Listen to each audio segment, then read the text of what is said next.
Boa noite, irmãos e irmãs, que a paz do Senhor esteja com todos. Sejam todos bem-vindos mais uma vez ao canal Madrugada com Deus Pai. Desde já vou pedir para você se inscrever, compartilhar os vídeos, ativar as notificações para a gente evangelizar o maior número de pessoas possíveis. Meus irmãos, a gente vai falar um pouquinho hoje sobre Juízes 19, aquele estudo que eu fiquei de passar para os irmãos. Faltavam algumas coisas a acrescentar e agora eu terminei, então a gente vai fazer ele hoje, tá bom, meus irmãos? A gente vai falar um pouquinho sobre o livro de Juízes. Ele apresenta um ciclo de 5 etapas, repetida por várias gerações. A primeira etapa diz assim: o povo caía na idolatria. A segunda etapa, Deus mandava um castigo de repreensão, geralmente opressão por um outro povo. A terceira, o povo clamava ao Senhor pedindo livramento deste sofrimento. Quarta etapa, Deus enviava um libertador chamado Juiz para livrar o povo do castigo. O povo continuava fiel até a morte daquele juiz. Depois, novamente, caía na idolatria e o ciclo se repetia. Como a gente vai falar do capítulo 19, 20 e 21, eu vou só falar desses capítulos, tá? Mas eu posso falar o nome de todos os juízes, tá? E o nome de todos os juízes, né, vai dizer lá nos capítulos 1 a 3, vai dizer basicamente ali os termos gerais, as condições de Israel, e do 3 ao 16 vai falar sobre os juízes. Então, o nome de todos os juízes: Otiniel, Eude, Sangar, Débora, Gideão. Inclusive aqui Gideão, o filho dele, queria ser juiz no lugar dele, se intitulava até rei. Tola, Jair, Jefté, Ibissã, Elon, Abdon, Sansão e por último Samuel, que foi o último juiz, né, que ungira ao rei Saul e depois ungira a rei Davi. Então, meus irmãos, o 17 e 18 vai falar da idolatria dos danitas no extremo norte do território de Israel. E o 19, 20 e 21, que é o que a gente vai estudar, vai dizer assim: relata um dos fatos mais tristes de toda a história bíblica, como o último exemplo da depravação dos israelitas da época. O caso de abuso, homicídio, provocou uma guerra em Israel. Como resultado, a tribo de Benjamim foi quase exterminada. O livro de Juízes é um livro cheio de exemplos de destruição e sofrimento causados pelo pecado de pessoas que desrespeitavam a vontade do seu Criador. O mesmo livro, porém, mostra a longanimidade e a misericórdia de Deus, que sempre procura o livramento do seu povo.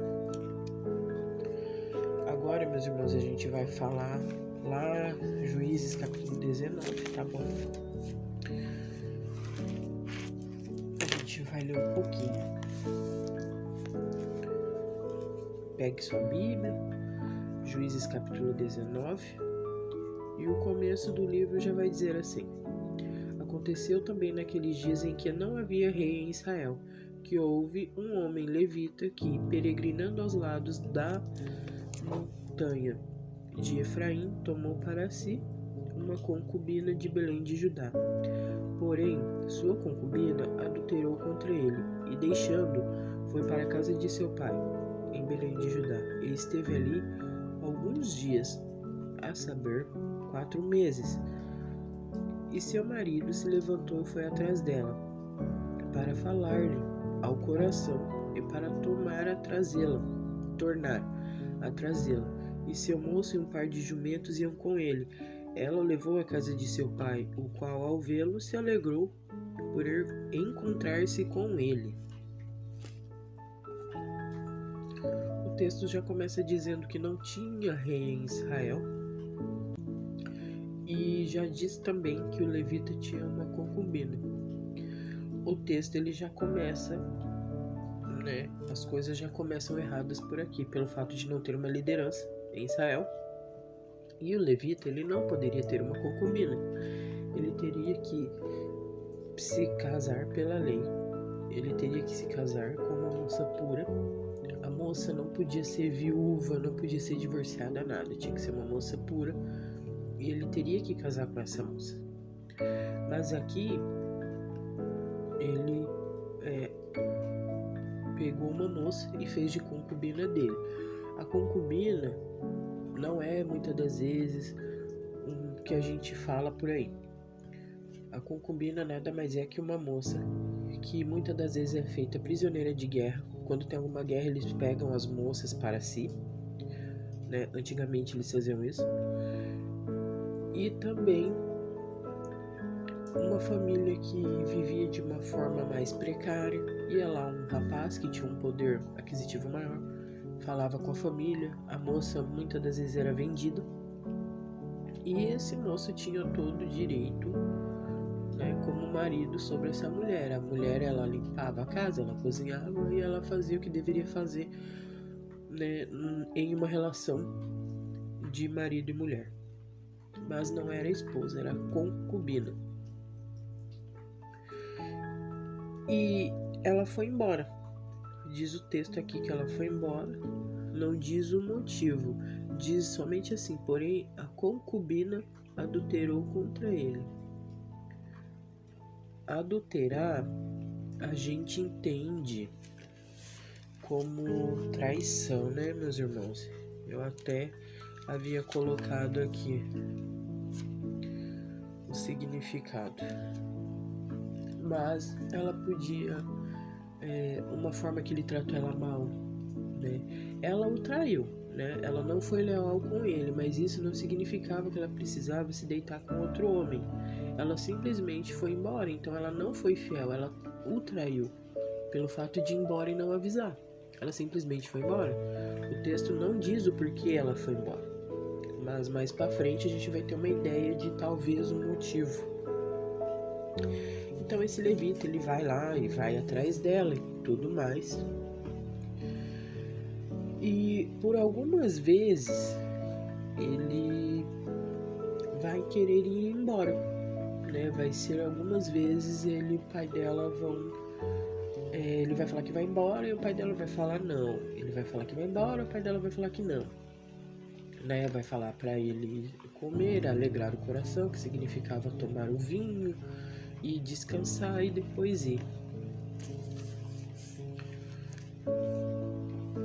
E o que ocorre?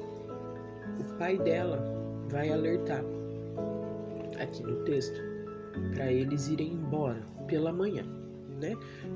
Por questão de segurança, né? Porque naquele tempo, naquela época, tinha muitos saqueadores, tinha muitos ladrões, né? Poderiam fazer até alguma coisa com a moça. Então o pai dela vai alertar para eles partirem pela manhã, não no início da noite ou no meio da madrugada, pela manhã mesmo, tá?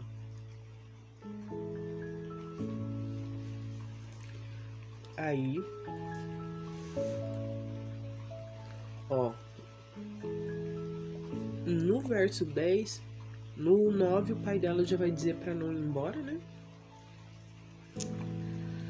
Mas o 10 vai dizer assim: porém o homem não quis passar a noite, levantou-se e partiu, chegou até fronte de Jebus, que é Jerusalém, e com ele o par de jumentos e também a moça. Estando perto de Jebus, tendo já declinado o dia, disse o moço a seu senhor: vamos agora e nos retiremos a esta cidade dos Jebuseus e passemos ali a noite. Ele não quis ouvir, ele gostaria de passar a noite em um lugar que tivesse alguém de Israel, né? Ali ele não queria ficar numa terra onde não era o povo dele, vamos dizer assim. E eles vão para Gibeá e eles ficam ali na praça. Porém, o povo de Israel era conhecido por ser um povo muito receptivo, um povo que, né, ele era um povo bem falado por questão de tratar bem os visitantes, os viajantes que passavam por ali. Então, Se você estivesse em Israel, andando por lá, precisasse de um lugar para repousar para seguir viagem no outro dia, provavelmente o povo de Israel iria ceder um quarto da casa, algum lugar para você passar a noite, tá? Mas nessa cidade, o povo já fechava toda a casa, já não abria a porta para ninguém. Então ele, a concubina e o servo estavam, aliás, na praça da cidade, né? Eles estavam na praça. Lá no 16 vai dizer assim: Eis que um velho homem vinha à tarde de seu trabalho do campo. Era este homem da montanha de Efraim, mas peregrinava em Gibeá. Eram, porém, os homens desse lugar filhos de Benjamim. Levantando ele, pois, os olhos, viu este viajante na praça da cidade, perguntando de onde vinhas e para onde ias. Ele disse: Viajamos de Belém de Judá até os lados da montanha de Efraim, de onde sou. Porquanto fui a Belém de Judá, porém agora vou à casa do Senhor e ninguém há que nos recolha em casa. Aí o levita vai dizer que tem comida para os animais e para eles. E o velho vai dizer assim, no capítulo 20: Então disse o velho: Paz seja contigo, tudo quanto te faltar ao meu cargo, tão somente não passes a noite na praça. E o levou à sua casa e deu pasto aos jumentos, e depois, lavando os pés, comeram e beberam. Então, assim, não poderia passar a noite fora. Não poderia passar a noite ali na praça, não poderia ficar por ali. E essa questão do senhor avisar que não poderia passar a noite na praça já diz um sinal de alerta, né? Já diz que é um sinal de alerta. Por que não pode passar a noite na praça? Ninguém nos recolheu, né? Então a praça supostamente seria um lugar seguro. Mas o senhor ali já viu que não era seguro, já avisou que não era seguro. Então esse senhor, ele tem uma filha virgem que mora com ele. E quando os homens ali sabem que está o levita, tem uma concubina e tem outro moço, eles querem entrar à casa e chamar o moço lá fora. Mas eles não querem chamar o moço para conversar. O texto vai dizer que eles claramente dizem que querem abusar desse rapaz, né? E o senhor da casa vai dizer para não fazer nada com o levita, mas que podem usar a filha dele, que é virgem, que é pura, e a concubina do rapaz. Quer dizer, o levita, como ele é um homem de Deus, nada poderia acontecer com ele. No 25 vai dizer assim: Porém aqueles homens não quiseram ouvir. Então aquele homem pegou da sua concubina e lhe atirou para fora. E eles a forçaram e abusaram dela toda a noite, até pela manhã. Depois, ao amanhecer, a deixaram. A filha do senhor da casa vai ser citada no texto. Mas quem pega a concubina e joga para fora na mão desses homens é o levita. Às vezes, ela foi embora devido